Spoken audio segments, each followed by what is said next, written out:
ऐसे बहुत सारी हम कहानियाँ सुनते हैं, बहुत सारे पौराणिक कहानियाँ हैं जिनको सुन कर के हमें ऐसा लगता है कि शायद ऐसा हो सकता है, या कई बार हमें कहानियों का अर्थ समझ नहीं आता। जितने भी देवी-देवता हैं जिनका हम कुछ विचित्र स्वरूप देखते हैं, ये सारे ही प्रतीकात्मक रूप हैं। ये उनकी ऊर्जा को दर्शाते हैं, उनके कार्यों को दर्शाते हैं। इसी के आधार पे उनका जो पूरा स्वरूप है, एक तरह से चित्रित किया गया है। तो ऐसे ही भगवान शिव के हाथ में जो डमरू है, ये मनुष्य के दिमाग का प्रतिरूप है, क्योंकि मनुष्य के बाईं तरफ ईड़ा नाड़ी और दाईं तरफ पिंगला नाड़ी है। ईड़ा नाड़ी भौतिक संसार का तथा पिंगला नाड़ी आध्यात्मिक संसार का प्रतिरूप है। जब डमरू बजता है तो एक ध्वनि हमें सुनाई देती है, और जब हम उस ध्वनि पे ध्यान लगाते हैं तो एक तरह का हमारा मस्तिष्क आकर्षित होता जाता है एक उस ध्वनि की तरफ, एक सम्मोहन होता है उस ध्वनि की तरफ। और जब हम उस ध्वनि से सम्मोहित हो जाते हैं तो हमारी जो चेतना शक्ति है वो जागृत होती है।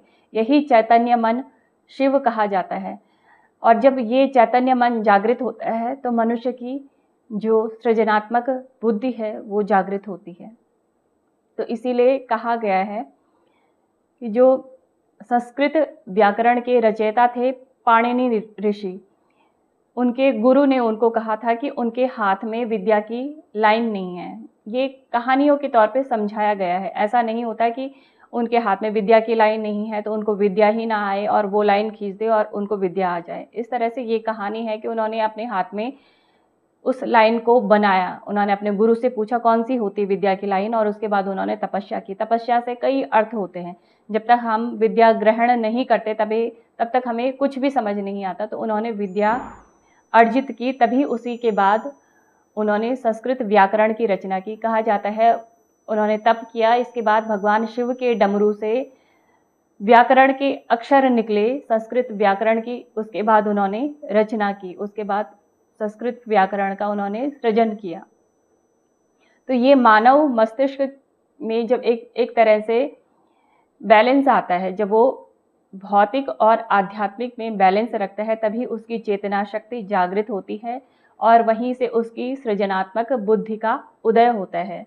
तो यही पाणिनि ऋषि ने जब भगवान शिव की आराधना की और उनके शिव के डमरू से जो अक्षर निकले, तभी उन्होंने संस्कृत व्याकरण की रचना की। तो ये सारा ही प्रतीकात्मक वर्णन है, जिसको आप कहानी के माध्यम से सुनते हैं कि भगवान शिव का डमरू बजा और वहां से संस्कृत के